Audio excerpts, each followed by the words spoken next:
Je m'appelle Martin Ernst, je suis un artiste multidisciplinaire et je vis depuis 2008 à Saint-Marcel de Lillet.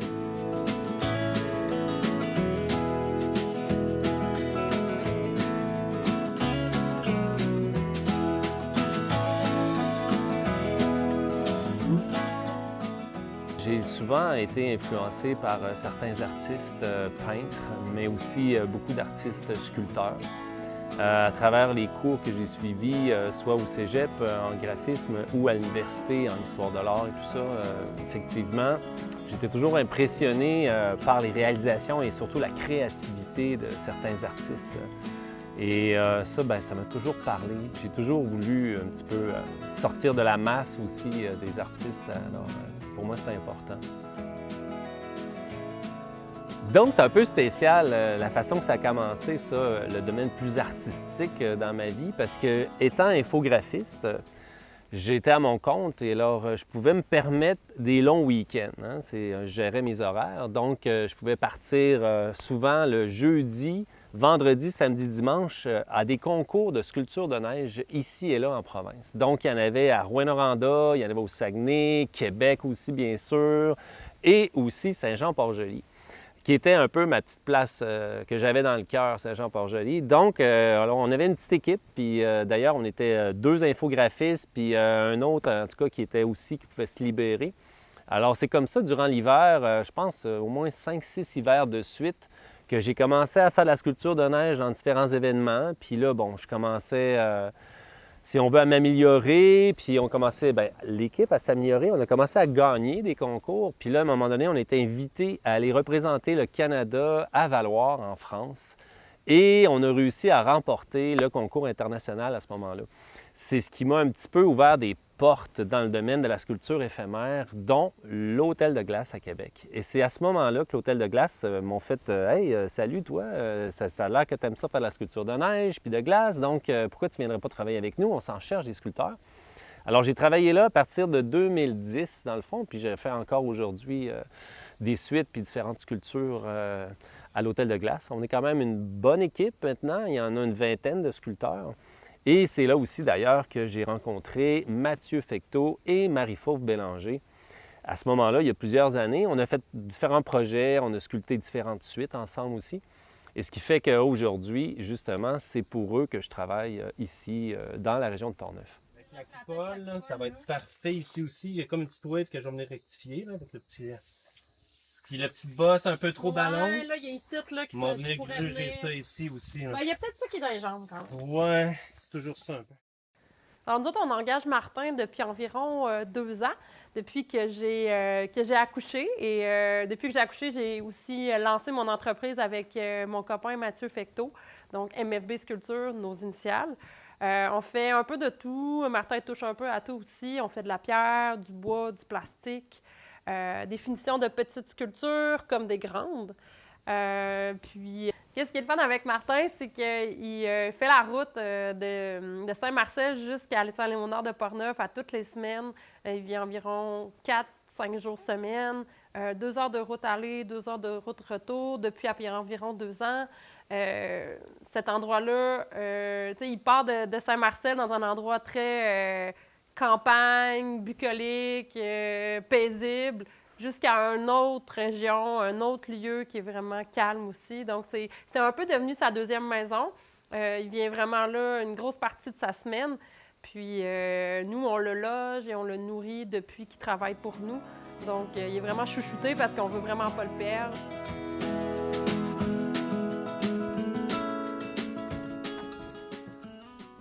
Alors, voici où est-ce que je vis lorsque je suis logé chez Mathieu et Marie-Fauve. Une belle petite caravane avec un poêle à bois, un lit, une table, une petite commode, tout est là. Dans un milieu bucolique, super beau, une rivière juste au fond du terrain, les champs qui sont là, la forêt. Alors, quoi demander de mieux? Venez-vous-en, on va aller voir mon atelier. Ce qui est intéressant, c'est que moi, j'avais jamais vraiment sculpté la pierre, le granit. Puis bon, Marie-Fauve Bélanger puis Mathieu Fecteau m'ont demandé si ça me tentait de les accompagner dans ces gros projets-là, parce qu'il y avait besoin quand même de main-d'œuvre. Et j'ai dit pourquoi pas, c'est de la taille directe, hein? Soit sculpter de la neige, de la glace, pourquoi pas sculpter taille directe de la pierre. Donc, le projet sur lequel travaille Martin en ce moment, c'est ce projet-ci, ça s'appelle Cladonia. Donc, on voit ici un laminage de pierre. Il y a 2 sortes de pierres différentes. C'est du granit qui vient directement de Rivière-à-Pierre, qui est le village juste après nous. Donc, les pierres sont toutes taillées. Il y en a environ 5-6. Puis, au sol, il y a une dalle de béton avec des traces de caribou. Et, je ne sais pas si vous voyez, mais ici, il y a une découpe d'aluminium peinte en vert. Et le motif, c'est du lichen. Donc, Cladonia, c'est le nom de classification, la famille, en fait, des lichens que les caribous forestiers mangent dans la région de Charlevoix. Donc, c'est vraiment une sculpture qui représente bien la faune et la flore de Charlevoix. Bon, ben, c'est mon atelier ici avec mes outils. Puis là, bon, on en a une belle pièce, justement. Alors, ce morceau ici, c'est vraiment ce morceau ici qui est là. Alors, on peut un peu reconnaître justement les formes. Et là, ben moi, je suis rendu à l'étape que j'ai fait la taille, le dégrossissage. Et là, je m'enligne vers le polissage. Alors ici, on a différents outils. Ça, c'est comme une coupole avec, dans le fond, des granules de diamant. Qui va venir enlever comme tous les petits coups ici du ciseau là, qui vient, qui a comme fait dans le fond la forme finale. Mais là, on s'en va, comme je disais, vers le polissage. Donc, ça prend une étape entre le polissage et la découpe de la forme. Puis, c'est les coupoles comme ça qu'on a utilisées et qui va très, très bien.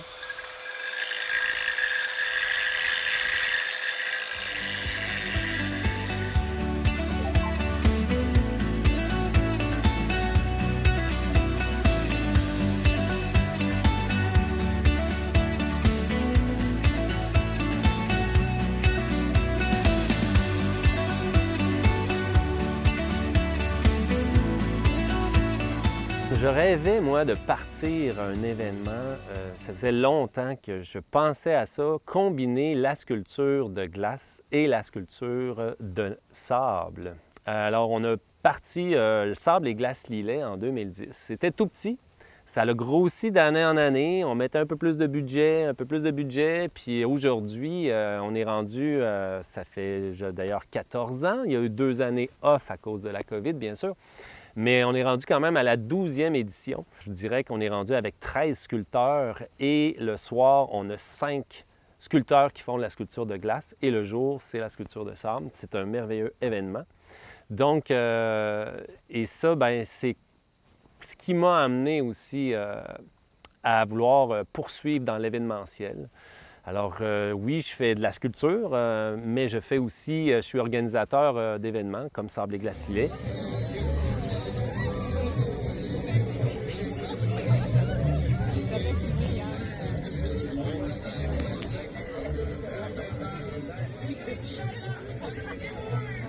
Wow!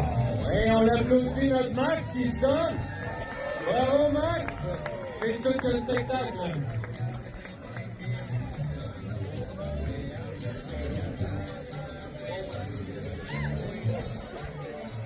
Et juste dire comme ça que c'est bénévole d'ailleurs pour tous ceux qui sont impliqués dans l'événement. Et vu que je suis infographiste, donc je m'occupe aussi de la partie publicité, affiches et rendu sur le site là-bas. Non, je ne sculpte pas parce que je suis dans l'organisation, bien sûr, mais je fais le micro, l'animation, bon, et un peu tout le reste.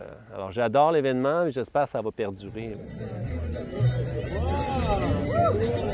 J'ai comme découvert ma passion maintenant pour la pierre. J'adore sculpter la pierre. C'est une autre matière, c'est beaucoup plus lent, c'est beaucoup plus ardu et, comme on pourrait dire, sale, entre parenthèses, beaucoup de poussière, etc. Mais en bout de ligne, c'est que ça va perdurer dans le temps.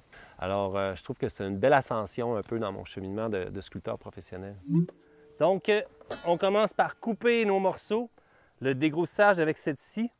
Ensuite de ça, on utilise un autre outil très intéressant. Et ça aussi, c'est comme une lame de 7 pouces, fait aussi au diamant. Et à partir de ça, c'est là qu'on est venu tout faire, si on veut, la forme, à partir justement de la maquette que vous avez vue tantôt. Et la troisième étape, bien sûr, était cet outil. Troisième étape et la quatrième étape, et non la moindre, ce sont le polissage avec toutes des grades différents. Alors, on a des grades qui partent du 50. Et ensuite de ça, il faut faire, là ici, j'ai un 100. Ensuite, un 200. Ensuite, on s'en va vers le 400. Ensuite, le 800.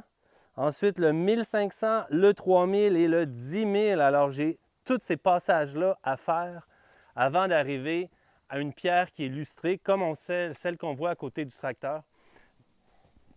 Vu que nos projets, bien, on en a de plus en plus, c'est sûr que si Martin n'est pas là demain, bien, on va être un petit peu dans la chenoute, comme on dit. On va avoir de la misère à trouver quelqu'un pour le remplacer parce que c'est quelqu'un qui fait... c'est un multitask.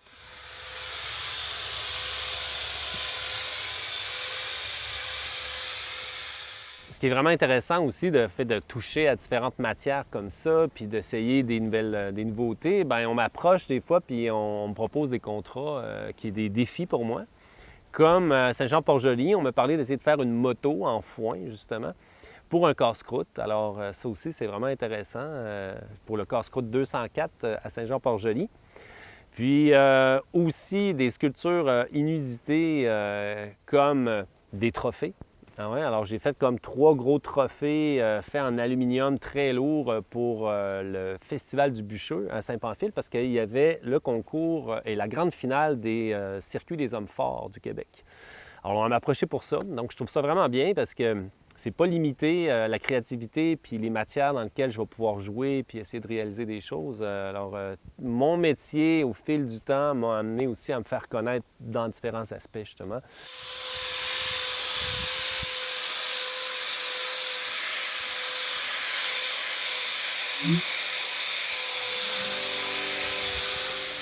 Bien, c'est sûr que dans l'événementiel, je trouve ça vraiment intéressant. Donc, j'ai comme parti avec un petit groupe de gens, on est 5, une OBNL qui s'appelle Collectif A. Donc, c'est Collectif Art. Et l'idée, c'est, oui, faire de la promotion de certains événements, peut-être de poursuivre dans la lignée des sables et glaces, parce qu'on sait qu'il y a d'autres villes qui nous ont approchés. Ils trouvent que le concept est vraiment intéressant, vraiment fort. Et aussi, le collectif A va peut-être aussi amener à créer de la formation, des ateliers aussi d'apprentissage pour monsieur et madame tout le monde qui auraient le goût de se faire initier dans des projets artistiques comme ça. Alors, c'est un peu l'idée du collectif A. Alors, l'avenir vers moi, ça va être un peu de transmettre aussi, je pense, mes connaissances, puis de transmettre ma passion que j'ai pour la créativité et l'art. Je pense que c'est vers ça que je veux m'en aller, vers la fin de ma vie. Hein? Alors, merci encore de venir vous intéresser à l'art et à la culture parce qu'on a besoin de ça. Nous, les artistes, on a besoin de votre intérêt à vous, le public. Merci encore.